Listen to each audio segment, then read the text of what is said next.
Bonjour à tous, c'est Séverine, j'espère que vous allez bien, bienvenue dans cette nouvelle vidéo. Aujourd'hui on se retrouve pour une petite vidéo où je vais vous parler des jeux de société favoris de Juliette qui est ma fille et qui a 6 ans.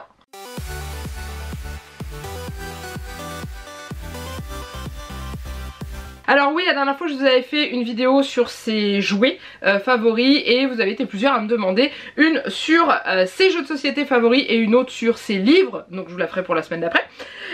Donc j'ai sélectionné avec beaucoup de mal 5 jeux de société avec lesquels elle adore jouer, même s'il y en a d'autres que je n'ai pas pris, qu'elle aime beaucoup, mais j'ai vraiment pris ceux qu'elle adore.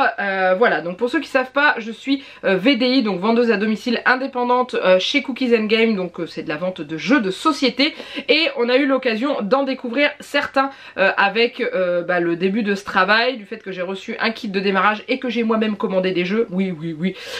J'ai trouvé qu'on n'en avait pas assez. Et du coup, je me suis dit qu'on allait leur commander. Quand je vous dis qu'on n'en avait pas assez, c'est parce qu'en fait, on a ça. Voilà, on a beaucoup de jeux. Mais on a fait une petite commande de jeux de cartes, donc je vais vous présenter ces deux-là en premier. Si jamais vous êtes intéressé par des jeux de société, n'hésitez pas à me contacter en dessous de la vidéo. Vous avez le lien de ma page Facebook et de ma page Instagram. En gros, la vente à domicile, c'est de vendre des jeux de société. Alors ça peut être fait au domicile des personnes par le biais de réunions ou en visio. Et également par le biais de live que je fais de temps en temps sur ma chaîne Twitch. En ce moment, j'ai un peu de mal à trouver du temps. Et je peux vous renseigner également par mail, donc n'hésitez pas à me contacter si ça vous intéresse. On a un catalogue qui est très sympathique. Revenons-en au jeu et je vais vous parler de ces deux-là qu'on a reçus il n'y a pas longtemps et dont celui-ci qui est un véritable coup de cœur pour Juliette qui s'appelle Perlimpinpin. C'est un jeu de cartes où le but est de réveiller les princesses. Alors dans ce jeu vous allez avoir 12 princesses que vous allez disposer de cette manière. Alors désolé pour le petit coin qui brille là, c'est juste que je suis obligée de travailler avec la lumière parce qu'il fait un temps exécrable. Et ensuite vous allez avoir des cartes qui vont être distribuées aux joueurs, c'est 5 cartes par personne et vous en avez plusieurs qui ont différentes actions. Vous avez les cartes prince qui eux vous permettent de réveiller la princesse de votre choix, donc vous la retournez. Une princesse a un nom différent et un score différent pour gagner la partie. Quand vous jouez à 2 et 3 joueurs, il faut avoir soit 5 princesses, soit 50 points.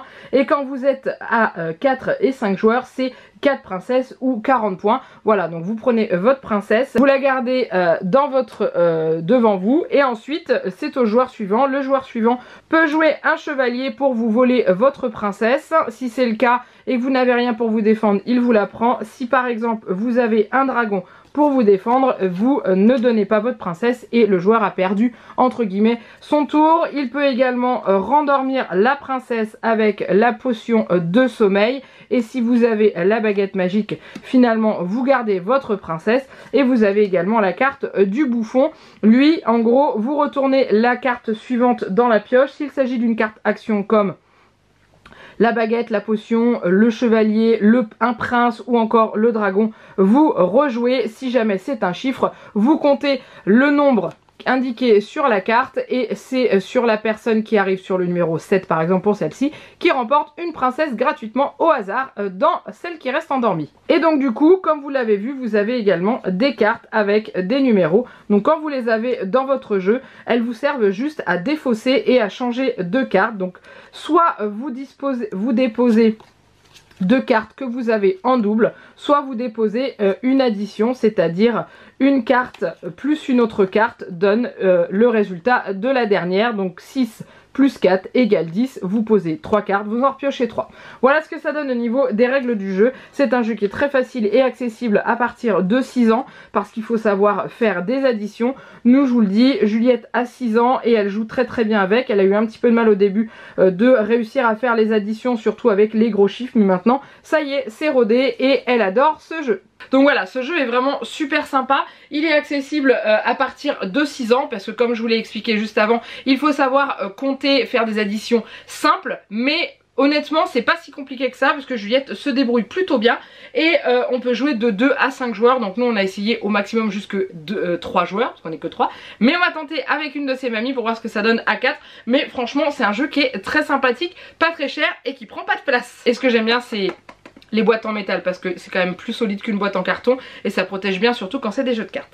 Ensuite on passe à Plouf Party. Donc Plouf Party c'est un petit jeu qui est rigolo, assez rigolo. Il y a marqué faut pas pousser. Enfin, voilà, le but c'est de pousser tout le monde dans la piscine. C'est un petit jeu mélange stratégie et un peu de hasard quand on a une mémoire de poisson rouge. Et il est vraiment très très rigolo. Pour Plouf Party, c'est un jeu assez original parce que le plateau de jeu, c'est la boîte en elle-même. Donc comme vous pouvez le constater, il s'agit d'une piscine. Vous avez des petits personnages de couleurs différentes. Vous avez 6 couleurs, étant donné qu'on peut jouer jusqu'à 6 joueurs. Et en dessous de chaque personnage de chaque couleur, vous avez des numéros différents, donc qui vont de 1 à 3, donc 1, 2, 3. Et vous avez ça sous tous les personnages. Vous allez disposer tous vos personnages autour de la piscine, n'importe comment, sans regarder les numéros en dessous. Vous avez des petits jetons avec des couleurs. Chaque joueur va en piocher un au choix, sans le montrer aux autres. Donc par exemple, moi j'ai pioché celui-ci. Et le but, c'est de réussir à garder au moins un personnage de sa couleur sur le bord de la piscine, sans que ses adversaires devinent de quelle couleur il s'agit, parce qu'ils peuvent très bien vous piéger et deviner votre couleur. Et dans ce cas-là, vous êtes éliminé. Pour avancer le jeu, c'est très simple. Chacun son tour, on avance un personnage par rapport aux chiffres qui se trouvent en dessous. Donc par exemple, je choisis le vert, je le retourne, il y a marqué 3. 1, 2, 3, arrivé sur celui-ci, je le pousse dans la piscine. Voilà, tout simplement, et c'est ça tout le long. Donc au joueur suivant, il va prendre celui-là, il va regarder, il va voir 1, hop, il avance d'une case, etc., etc. Ici, il y a le plongeoir. Quand on s'arrête sur le plongeoir ou au-dessus, on a le droit d'essayer de deviner la couleur de l'un de ses adversaires. Si on trouve tous les bonhommes de l'adversaire finissent à l'eau, si on se trompe, ce sont les siens et on a perdu. Voilà, c'est un jeu qui est très rigolo et qui plaît beaucoup à Juliette, vous imaginez bien. Donc voilà, il se joue à partir de 3 joueurs jusqu'à 6 joueurs. 2 joueurs c'est possible, hein, il y a une règle dedans qui vous explique comment on peut jouer à 2 joueurs, mais c'est beaucoup moins drôle. Je pense que ce jeu là, plus on est, mieux c'est, parce que ça doit être assez rigolo, surtout d'essayer de deviner les couleurs de ses adversaires, et ça c'est cool. Et c'est aussi un jeu à partir de 6 ans. Pas en dessous, parce qu'il faut quand même réussir à cacher sa couleur pour que les autres le devinent pas. Et c'est un petit peu difficile au démarrage. Je sais que Juliette au début elle jouait toujours avec sa couleur, donc on trouvait tout de suite, mais à force elle a pris le coup de main de nous cacher. Et la dernière fois elle nous a bien eu parce qu'on était persuadé qu'elle avait une couleur et en fait non. Ça c'est pareil, et ce qui est rigolo c'est que le plateau de jeu, bah c'est la boîte, et ça c'est pratique à emmener partout en vacances et tout. On est toujours sur une boîte en métal, donc ça c'est vraiment top. Donc les 2 jeux que je vous ai montrés, Perlimpinpin et Plouf Party, sont en vente sur le catalogue de Cookies and Game, donc si jamais ils vous intéressent.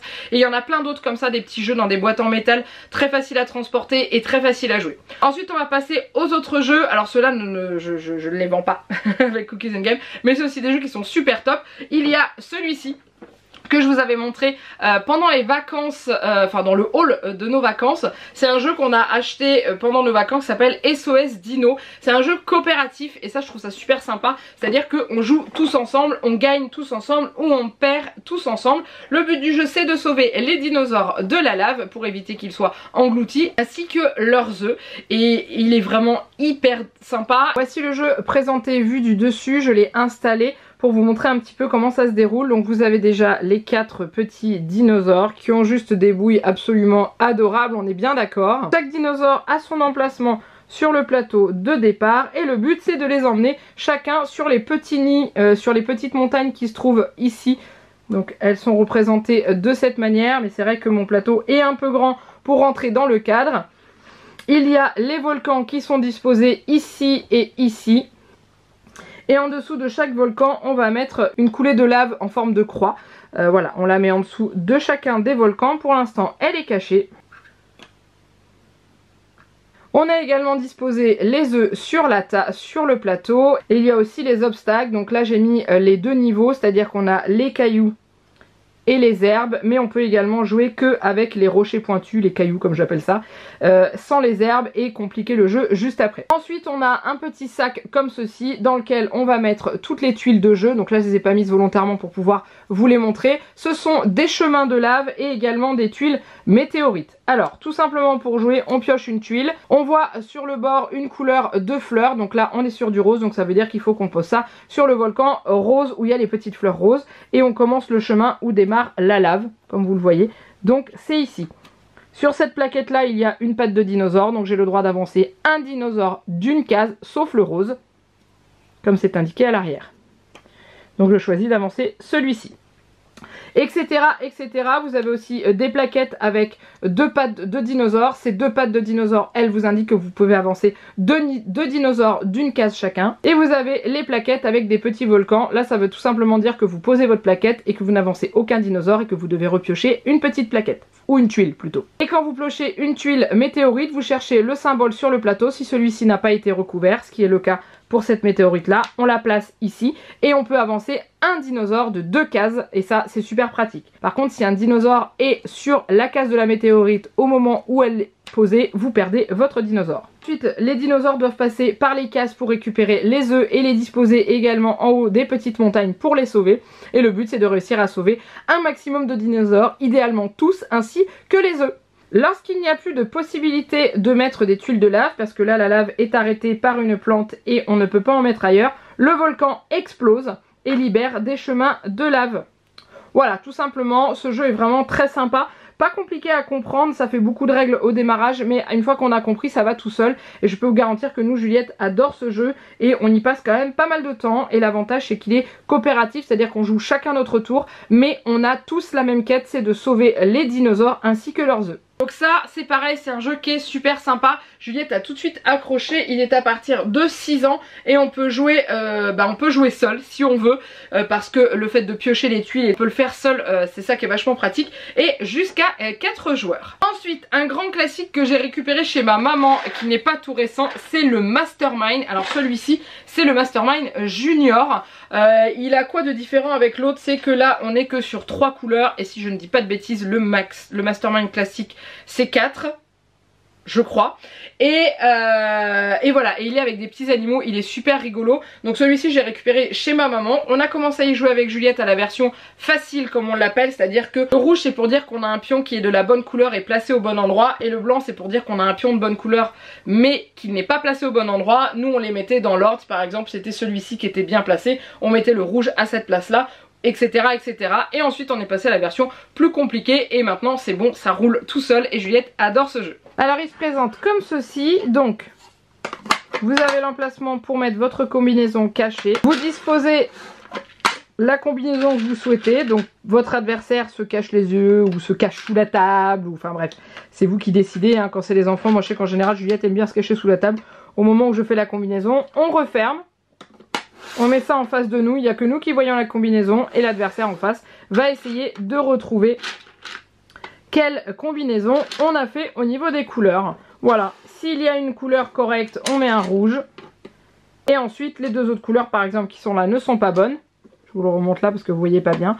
Et du coup, on dit à la personne, c'est bon, tu peux continuer. Et ils font des propositions jusqu'à trouver le résultat final. Voilà, c'est un jeu qui est vraiment très sympa, c'est hyper connu le Mastermind, et surtout qu'il est très rigolo parce que on a des petits animaux en guise de personnages et je trouve ça super sympa.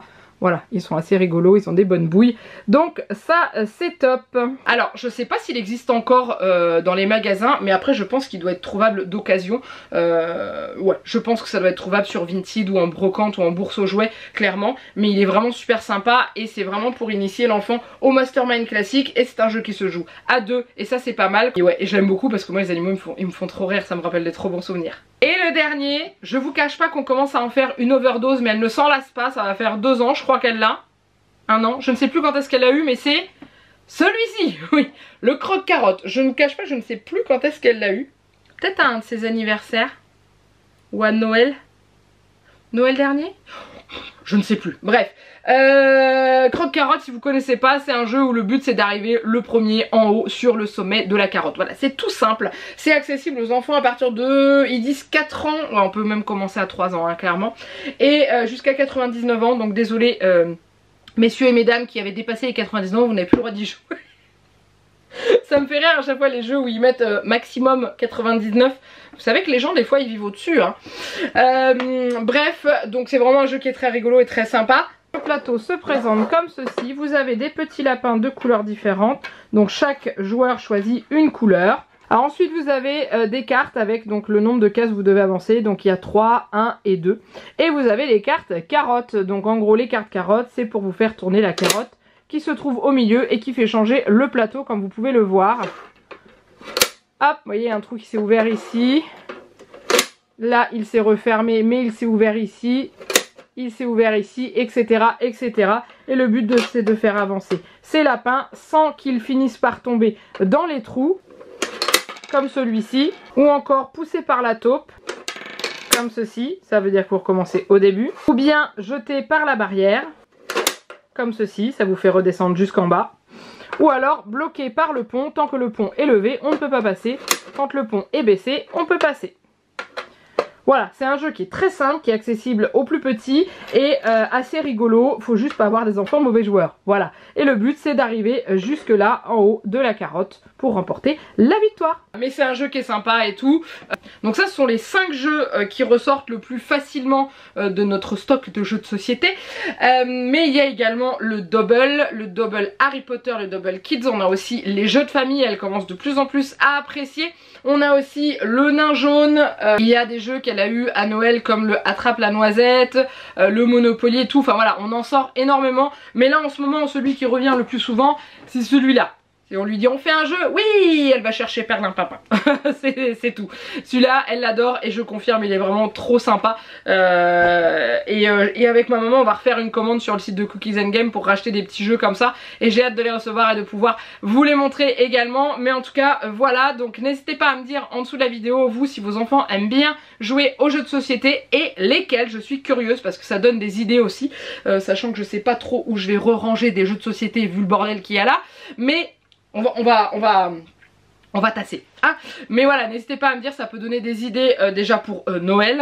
Sachez que si jamais vous souhaitez en commander et tout, n'hésitez pas à venir me contacter parce que il est toujours temps pour faire les commandes de Noël. Je serais ravie de vous conseiller des jeux adaptés à l'âge de vos enfants, mais aussi à leur goût, parce que c'est vrai que tous les enfants n'aiment pas les mêmes genres de jeux de société. Il y a des enfants qui ont du mal à être concentrés sur un jeu, mais il y en a des vraiment sympas. Coup de cœur pour le Zombie Kids qui est vraiment hyper drôle, et il y en a encore plein d'autres. Voilà, donc j'espère que cette vidéo vous a plu. N'hésitez pas à la liker et à la commenter. N'hésitez pas à vous abonner à la chaîne si ce n'est pas encore fait. Je vous donne rendez-vous dans 1 ou 2 semaines pour vous parler des livres préférés de Juliette. Et en attendant, il ne me reste plus qu'à vous faire plein de gros bisous. Et je vous dis à très bientôt pour une prochaine vidéo. Bye bye.